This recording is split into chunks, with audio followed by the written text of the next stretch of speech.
नमस्कार दोस्तों, हमारी आज की कहानी है भाई ने किया बहन के साथ धोखा, बहन ने सिखाया सबक। कहानी पसंद आए तो चैनल को सब्सक्राइब जरूर करें। शिखा पीहर जाकर आई थी। ननद प्रिया ने भाभी से पूछा, भाभी मेरे लिए क्या लाई हो? मम्मी जी ने कमरे में जाकर पूछा, भैया भाभी कैसे हैं?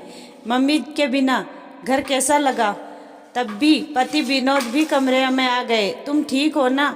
आई हो जब से इतनी चुप चुप क्यों हो? हाँ भाभी, वहाँ सब ठीक है ना? शिखा के पापा तो बहुत साल पहले ही गुजर गए थे। मम्मी का देहांत भी अभी 8 महीने पहले हुआ था। पापा ने मम्मी के लिए बहुत बैंक बैलेंस और प्रॉपर्टी छोड़ी थी। मम्मी का जीवन आसानी से बीत रहा था। भैया को भी मम्मी समय समय पर रुपए दे देती थी। प्रॉपर्टी का किराया काफी आता था। शिखा जब भी पीहर जाती कैश गिफ्ट से बेटी की झोली भर देती।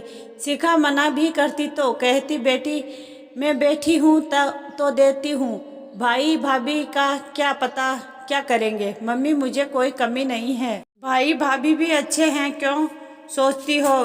मैं वसीयत करना चाहती हूँ पर तेरी भाभी कहती है आपके 2 ही तो बच्चे हैं, वसीयत की क्या जरूरत है?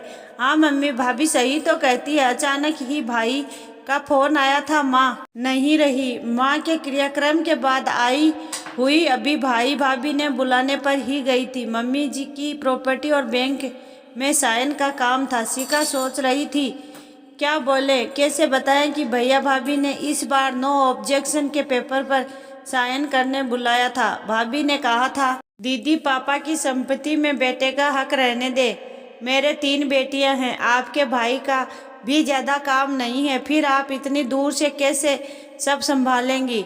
वैसे भी जीजाजी तो बहुत कमाते हैं, आपके किस बात की कमी है? फिर हम भाई भाभी माँ की कमी पूरी करने बैठे ही हैं। भैया बात तो आपकी ठीक है, लेकिन मैं तुम्हारे जीजाजी को पूछे बिना कहीं साइन नहीं करूंगी। मैं तुम्हारे जीजाजी के साथ दोबारा आ जाऊंगी। दीदी इसमें जीजाजी का क्या लेना देना? फिर भी मैं अभी साइन नहीं कर पाऊंगी। इसके बाद भाभी ने ना कोई गिफ्ट दिया न ठीक से बात की और वो वापस आ गई। पति को और मम्मी जी को फुर्सत से सारी बात बताई। मम्मी ने कहा, बहू जो भी फैसला करो सोच के करना। पति ने जब भाभी का रवैये के बारे में सुना तो उन्हें गुस्सा आ गया। बोले, इसका मतलब साफ है, एक तरफा प्यार है, वो पैसे के लालची है। तुम साइन मत करना, तुम बोल दो तुम्हें हिस्सा चाहिए, फिर उसका एक्शन देखते हैं।